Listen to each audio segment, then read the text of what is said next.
So it is my pleasure to introduce to you Chris Reynolds. He is a very important member of our Bradley leadership team. Chris was named Bradley University's 10th Director of Athletics back in 2015. And since then, his position has been elevated to Vice President for Intercollegiate Athletics in 2018. Now, Chris brings more than 25 years of amazing leadership experience, and I'm just going to share only very few here. But since his arrival at Bradley, the Department of Athletics has really made significant progress. We have positive momentum, generated by the department over the last 6 years, record-breaking achievements, and more importantly, resurgence on academic, athletic, and also impact in the community. It's all because of his leadership. On the national level, Chris is a member of the NCAA Division I Men Basketball Committee. He was selected by his peers to serve in the role of vice chair for the 2021 and 22 academic year. And furthermore, Chris has served as the president of the Division I AAA Athletic Director Association Executive Board for the 2020 and 21 year. And so I'm in the academic field, but that is actually a really big honor for your fellow athletic directors to put you in that role. So we're super honored to have him. Actually, Steve and I joke, Steve, my husband, who is with Bradley as well, and we joke that we are very, very lucky to have him, and we count on blessing, and we thank you for his service and also his loyalty to be with us here at Bradley and also here in Peoria. That's why he wanted to be here.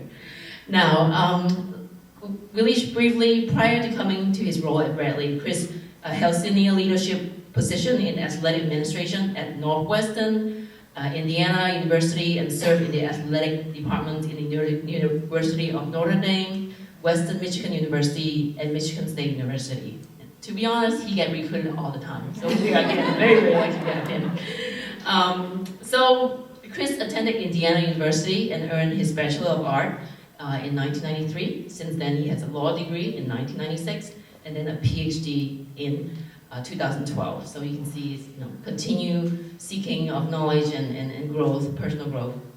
As an undergrad student, he was a 4-year letter winner in basketball and team captain in his senior year.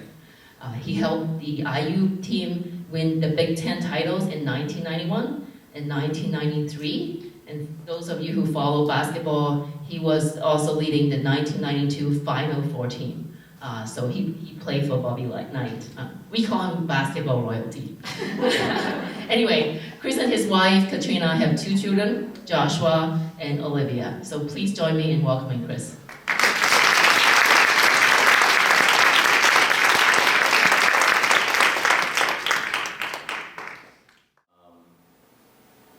When I hear the introduction, your mind just goes back, right? And we've all been in that position before, where we never thought that we'd be that guy or that woman.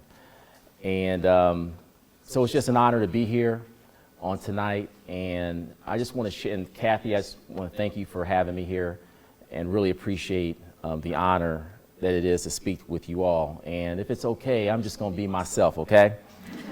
I learned a long time ago there's 8 billion people on the earth, and I can beat everybody in one thing, and nobody can beat me at being me.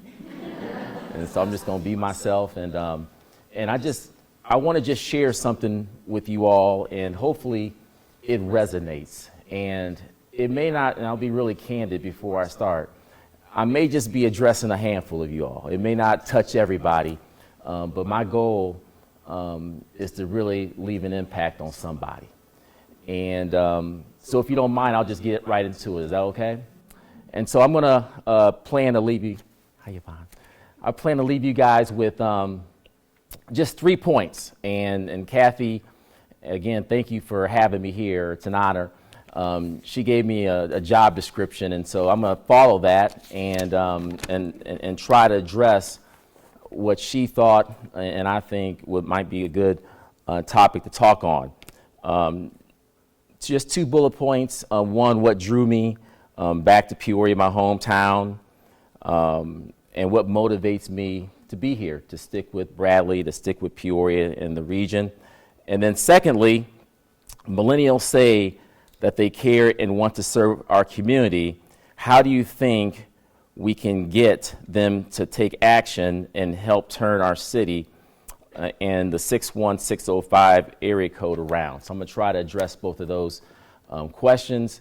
And in doing so, I'll plan to do that, answer a few questions, and then have a seat so you guys can move on with the rest of your meeting. But when I heard about the organization, and I don't know a whole lot about the organization, but what I did read and what I have heard about it is that it was comprised and is comprised of women. And but that really wasn't the first thing that grabbed my attention with regards to the organization.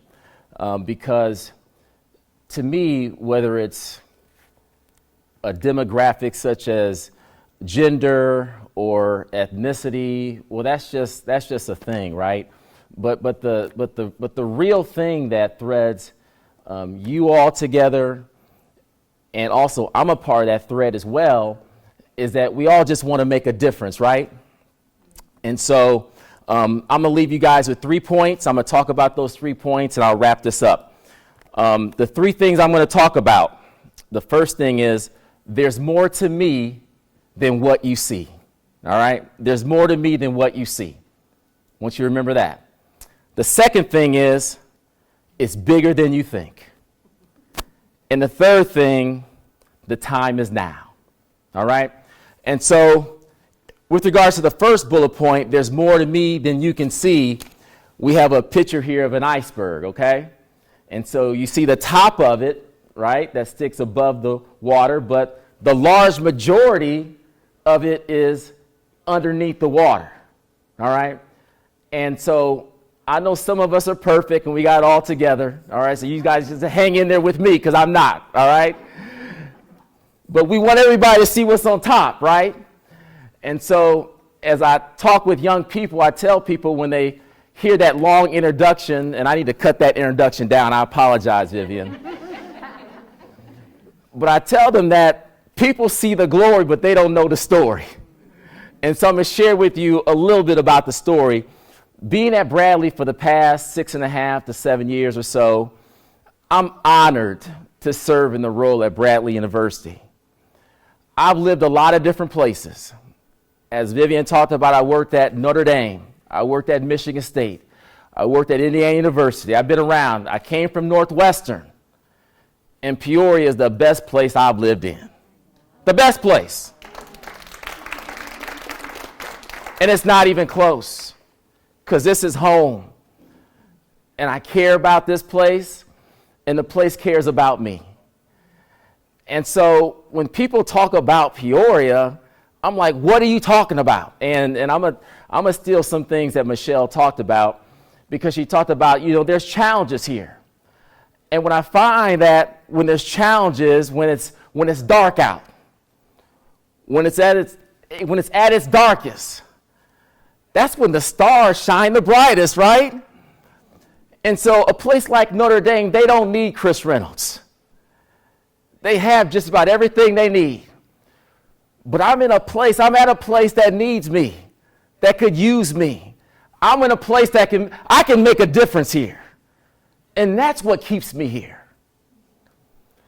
And so as I think about my story, growing up here in Peoria, I can recall being in an environment, in a situation, and a lot of things happen to us that it's not intentional, but sometimes bad things happen to good people. And it's really not anybody's fault. People around us, they're doing the very best that they can. And so I can recall being encouraged athletically, but not so much academically. And so you develop an identity around the fact that you can dribble a basketball. I can remember around the 8th grade or so, my parents getting divorced. And divorce is hard on children. Very hard, very difficult. And so I can recall as a 9th and 10th grader, helping out around the house, keeping the lights on, playing basketball, getting my education. But so that I can help a little bit around the house, I get a summer job picking up paper in the Warner homes.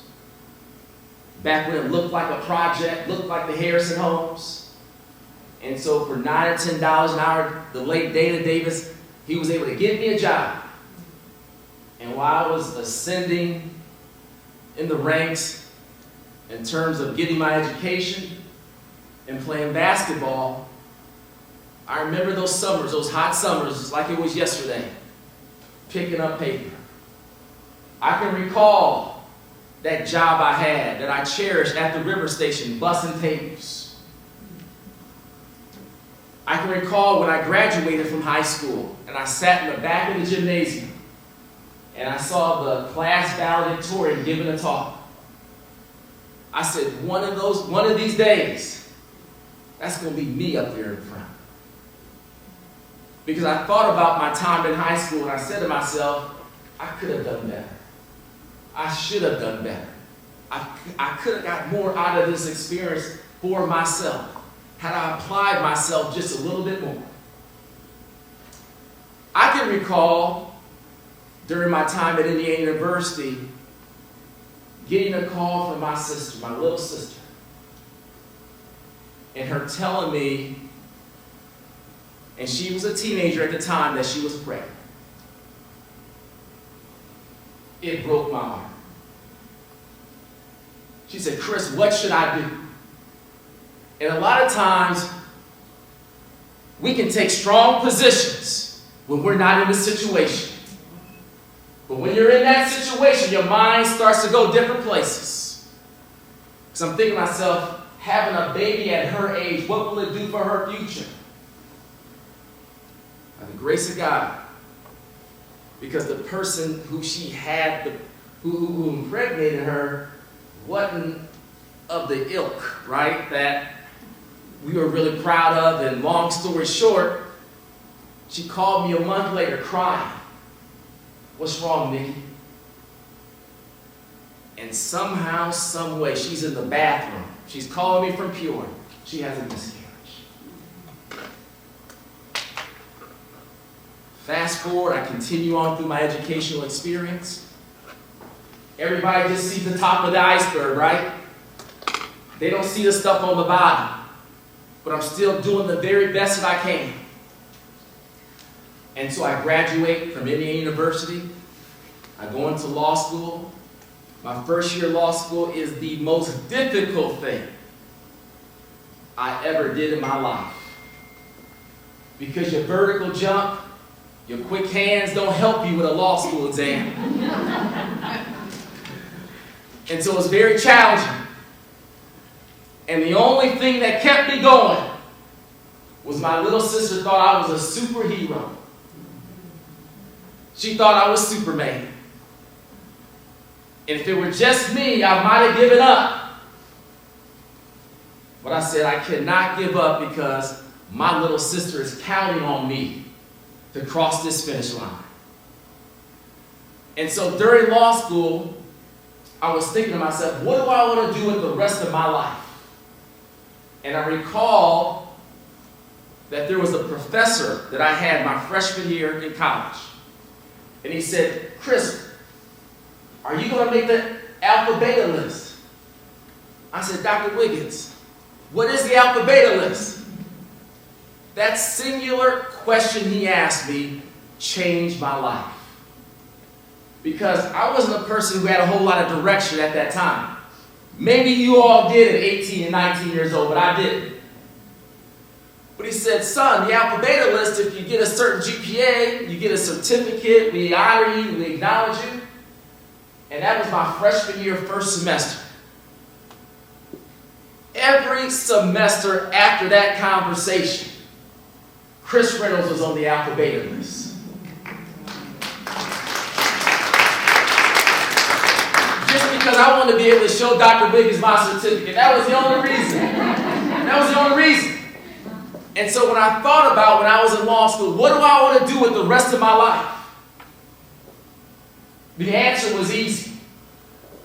I said to myself, I want to do the same thing for somebody else that Dr. Wiggins did for me. And so I never aspired to be the vice president of intercollegiate athletics anywhere. I've spent the last 30 years of my life, I'm 50 years old, y'all. I spent the last 30 years of my life helping young people. Helping young people. And what I've learned, because you have the top of the iceberg, you have the bottom, right? I've learned the bottom is more important than the top. I've learned that there is strength in the struggle, and there is power in the pain. I've learned that if the heart can conceive, and if the mind can believe, the body can achieve. I've learned that. I've learned that for every hill I had to climb, for every stone that bruised my feet, for all the blood and sweat and grime, blinding storms and burning heat, my heart sings but a faithful song. These are the things that made me strong. That's what I learned. And what I've learned is, if we want to make a difference, if we want to help motivate millennials, this organization is doing outstanding things. But change 61605, it's going to take more than a check. We got to get involved in the struggle.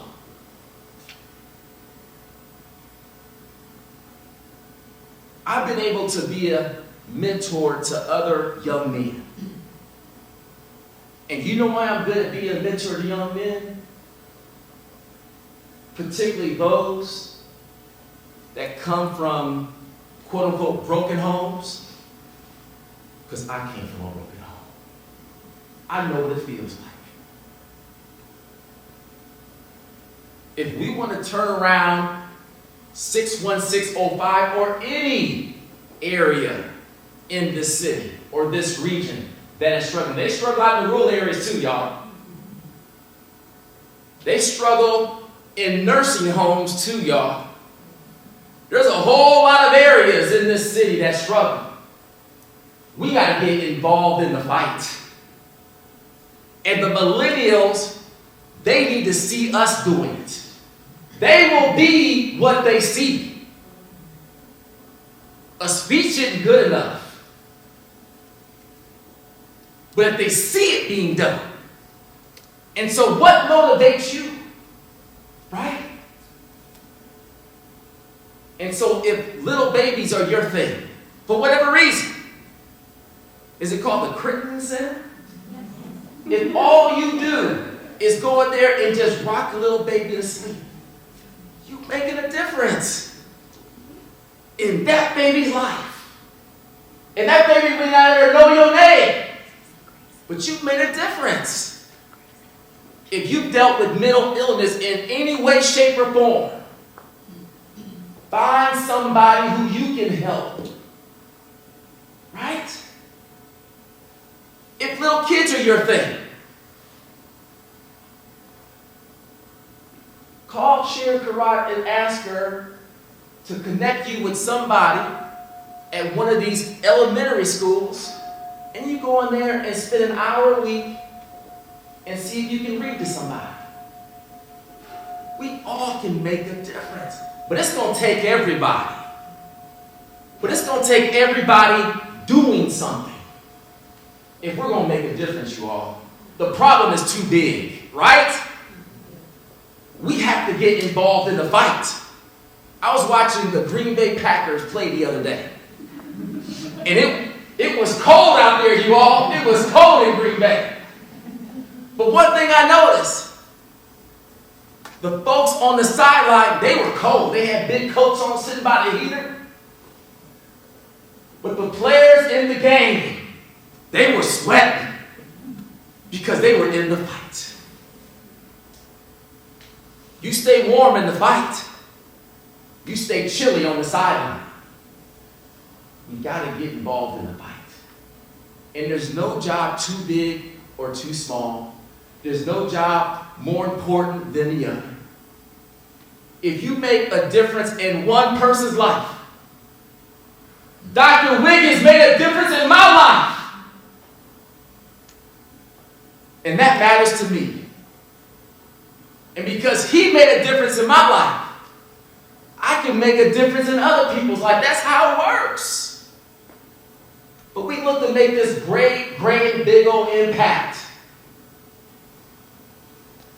But you can make an impact nonetheless. And you never know what the future is going to be of that little baby you're cradling. You have no idea. But you made the difference. And you were the difference. And so we need to lead. L-E-A-D. What does that word mean? The L. We got to leverage our gifts, our talents, and what we're good at. If you don't know what you're good at, just ask somebody. Ask somebody, they'll tell you. Folks told me a long time ago, man, you're good at talking to people, talking to big groups. When you hear that about 4 or 5 times, man, I must be pretty good at it. Right? But just ask people, they'll tell you what you're good at. Go home and say, honey, what am I good at? They'll tell you. Go to work and find somebody you trust. What am I good at? They'll tell you. Leverage that. Because when you're good at it, you just take it for granted. You don't even know you're good at it because it comes easy to you, right? But what you do that comes easy to you comes hard for other people. So leverage that. There's a book by a guy named Keller called One Thing. See, a long time ago, I found out what my one thing was. If I say Bill Gates, we talk about computers, right? If I say Colonel Sanders, we talk about fried chicken. My grandma fixed fried chicken better than anybody. Colonel Sanders made a whole lot of money fixing chicken, all right? I say Betty Crocker, right? Our saliva glands just start going crazy, right? Just one thing. They found one thing they did, and they did it better than anybody. What is your one thing? What's your one thing? My one thing was helping young people. Helping young people. How did I come to that? Have you ever looked in the newspaper, or I guess on your cell phone now, and man, I'm going to go see that movie? And they say the movie starts at 7 o'clock. Does the movie ever start at 7 o'clock? No. I remember growing up, I said, Mom, hurry up, we got to get to the movie. It's going to start at 7:01. The movie never started at 7:01. Why? Because before the movie starts, they have all these coming attractions, right? Of other movies, things to come, right? And they just show you the highlights of the movies, right? You say, man, I'm going to go see that movie. And then you go see the movie and you realize they showed all the good parts in the coming attractions, right? The coming attractions. But when I was growing up and when I was in law school, see, I had my own movies going on in my head. And I would get these little coming attractions of things that come in my life. And I said to myself that the thing that's going off in my head could not have been birthed from what I've been through. And so I grabbed hold to it. I grabbed it. Have you ever been in your car driving down the street and a thought would come? And it was bigger than your current circumstance? That's the thing you need to grab hold to. Because where did that thought come from? Just flash in your head. I remember I was sitting at home, and you ever been on watching TV like at 3 or 4 o'clock in the morning, they had those infomercials? I was watching it one night at 3 or 4, no one asked me why I was up, but I was up. And they had this infomercial something. I said, man, I thought about that like 3 or 4 times. I could be a zillionaire by now. But you know what? They acted upon it. That was the only difference. They acted upon it. We need to start acting upon these things. Because sometimes it's like, was that the chili dog I ate last night? Or what was that? Was that spicy chicken or was that me? No, that's you. But you got to start believing in that. When I was a little boy, I dreamt about going to college. I dreamt about playing college basketball and being on national TV. I dreamt about going to law school. I dreamt about getting a PhD. And if I would have told people back when I was growing up I'd be doing all these things, they would have laughed at me, you all. Absolutely. But when I was 5 years old, I had an aunt, and there was a bunch of us at a family reunion, a group of kids. And she said, you know what? She was talking to her friend at the family, and she said, there is something special about that. And there was about 10 of us. And I was like, I know she's talking about me. And from that point forward, I felt I was special. I felt I was different. Was I special? Was I different than the other kids? I was. Why? Because I believed myself so. Many times, it's not people holding us back. We are holding our own selves back. So we got to leverage your talent. You have enough. We always have enough. Leverage what you have. And it will work if you work it. The E. Got to have some enthusiasm behind what you do. Right? Have some enthusiasm. Who's going to follow somebody with no enthusiasm? Man, you're putting me to sleep right now, right? I'm following you. You got to have some mojo about yourself. I remember I showed up to the office for the first couple of weeks and somebody said, hey, Chris, so I know you knew the Bradley, knew the office. This is the break room, and here's where you get your coffee.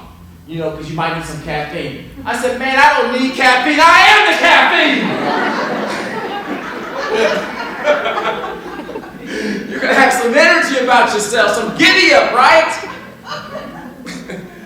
The third thing is the A, some authenticity. Come on, we got to be real, right? I mean, that's the bottom part of that iceberg. I mean, that's the real stuff. And so people want to know three things. They want to know, are you real? What you have real? Are you genuine? Is that really you? Or I've been talking to your representative? Is that the real you? Right? I have this little sign in my basement at home. It says, be yourself. Everybody else is taken. Right? So they want to know, are you real? The second thing they want to know is, what you have doesn't work. Right? They want to, if you want people to follow you, they want to know what doesn't work. What you do doesn't work. Are you effective at it? And then the last thing they want to know is, are you enjoying it? Is it real? Does it work? And are you enjoying it? And if you can do those three things, you can lead. All right? Gotta have some enthusiasm, be authentic. And then the last thing, the D, is you got to be determined to fight your way through. It's not the dog in the fight. It's the fight in the dog. Right? It's the fight in the dog. And that's where the bottom part has to kick in. That has to kick in. Because all of us have dealt with something. And we are stronger than what we know. So we got some mothers in here.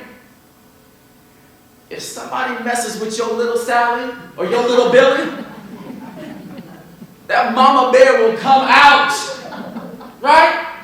Now, know, she was shy and bashful until you mess with her Johnny. Oh my goodness, who is that person? But you know what? We need to see that person more often. We need to see the real you. We keep this thing all bottled up, right? But people need to see your good stuff. That's how you can help people. People need to see your stars. I remember one of my friends and mentors, he helped me like nobody else helped me in my life. Because I thought he was on the mountaintop because all I saw was the tip of his iceberg. He said, Chris, come on back here. Let me show you my scars. And he began to recount all the things he had to overcome. And it made me feel better.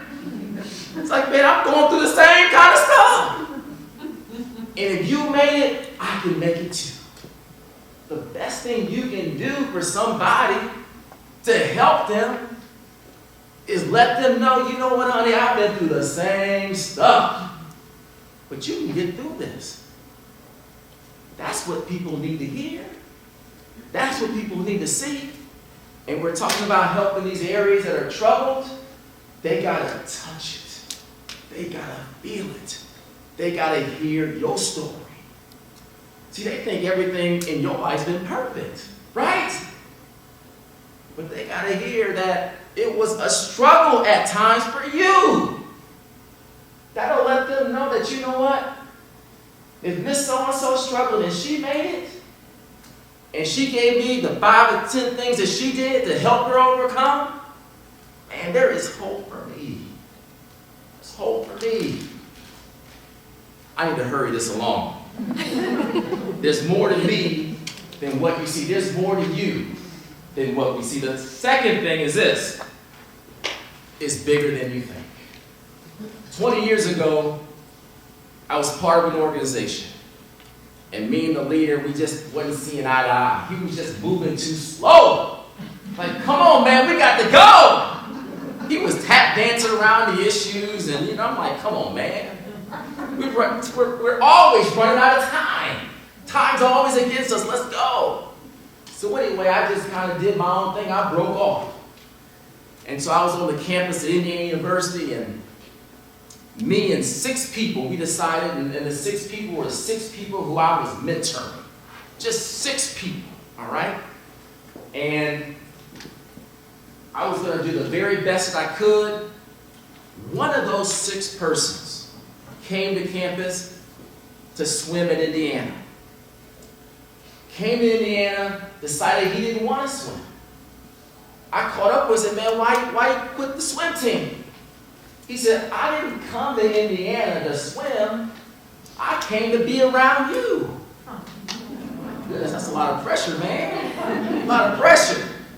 We started with 6. They laughed at us. They talked about us. Chris, what are you doing? We're in this little bitty small room, and I'm old school. I had flip charts, and I'm trying to teach them stuff to help them mentally and emotionally and spiritually, and otherwise just being there for them in all facets of life. All right? And they're like, what is that guy doing? What is he doing? So, long story short, that young man who came to Indiana University because of me, he graduates, he goes to England. He tells everybody he knows about Chris and Katrina Reynolds. And so he does the same thing that we did, but on a much bigger scale. He calls me one day, he said, Chris, you gotta come to England. I mean, it's not like England is like, metaphor. I mean, England, come on, man, like be specific, all right? I mean, he had set up all kinds of, we were like Bon Jovi going from city to city. It was amazing. Culminated in a 3-day retreat in Yorkshire.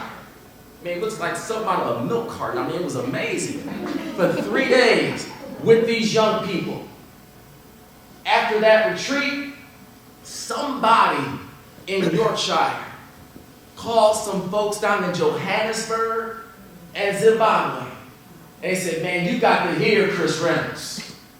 Long story short, I'm on a plane from Peoria to New York to London to Johannesburg.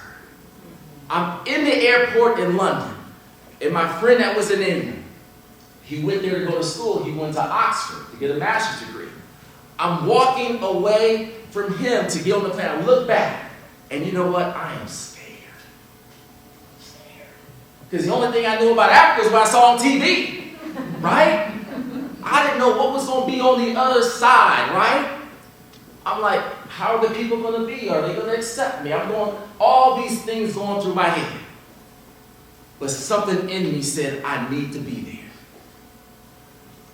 Go to Johannesburg, take a flight to Zimbabwe. They take me to the conference center. Waiting on me to speak, 1,000 Africans on the edge of their seat, waiting to hear what I had to say. For 3 or 4 days I'm there, and it's the most amazing leadership experience in my life. I'm not talking about 10, 15 years ago. I'm talking about right before COVID. And so I thought about when I was with those 6 people in that little room, talking to them about being all they can be and helping to develop them mentally, spiritually, emotionally, and otherwise. And I said to myself, when I was in Africa, if I could say one thing to all those folks that were laughing and talking about Chris Reynolds as he was trying to help those 6 people, it would be this: it's bigger than you think. Many times we get a thought to help somebody, and we don't think it's significant enough. We don't think it's going to make a difference. If I didn't help those 6 people, I wouldn't have went to England, wouldn't have went to Africa. It's always bigger than what you think. You just never know. You just never know. The last thing is this. We got to recognize that the time to act is now. There was a poem written by a former president, passed away now, but he was at Morehouse College.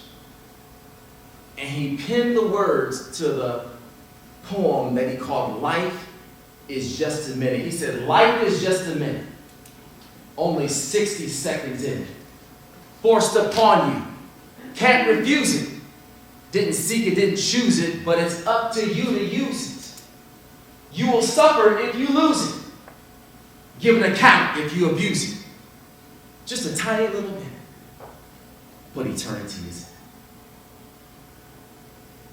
We don't have time to waste, folks. There are people counting on you and me to do what we can with what we have and do it right now. When I travel just like you do, you stop at a rest stop and you see inscribed in the wall somewhere, John was here. I'm not trying to be important. I gave that up a long time ago. I want to make an impact. I want to make a difference. When my time is up, I want some little young person who's driving on the highway to stop in a rest stop and say, you know what? Chris was here. On every tombstone, there's a birthday, there's an end date, in the middle is a dash. What is our dash going to say? We want to make a difference. If we want to make a difference, a sizable difference, we got to write the checks.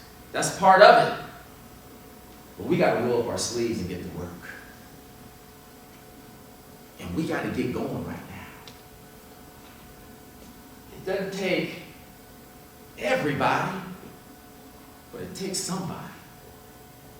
And I believe we can do it right here. I appreciate you guys.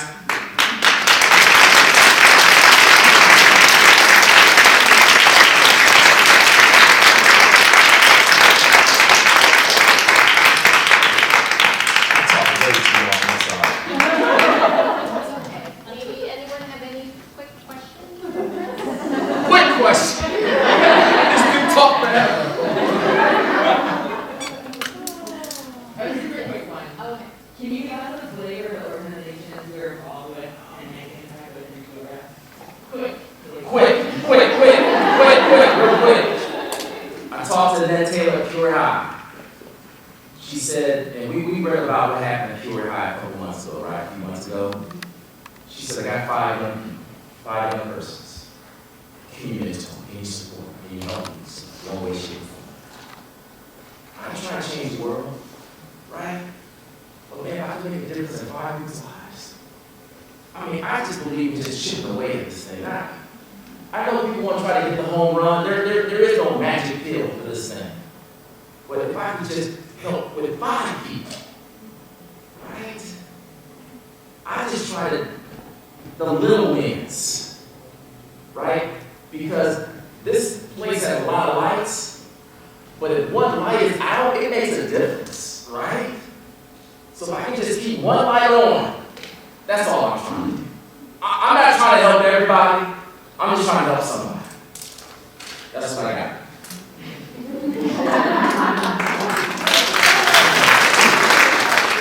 And have they been inspired by your actions, and do they want to come alongside and do the things you're doing? It's like my wife says, you gotta take Chris in small doses. I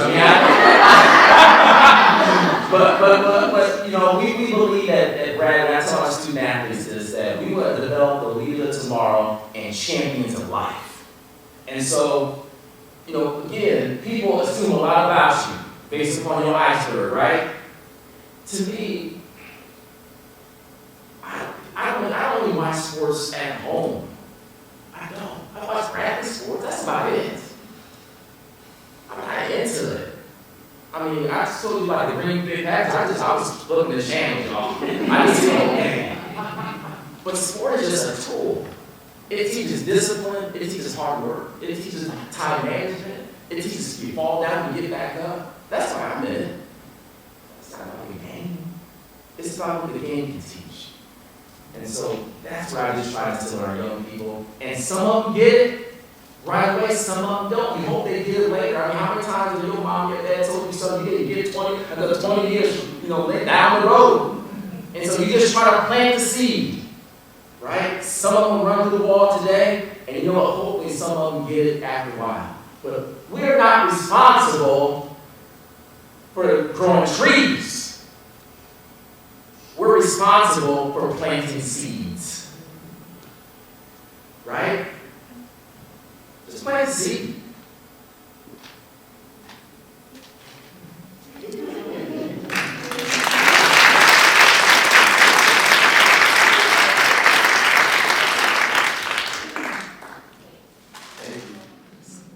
Next time I'll shoot it, okay?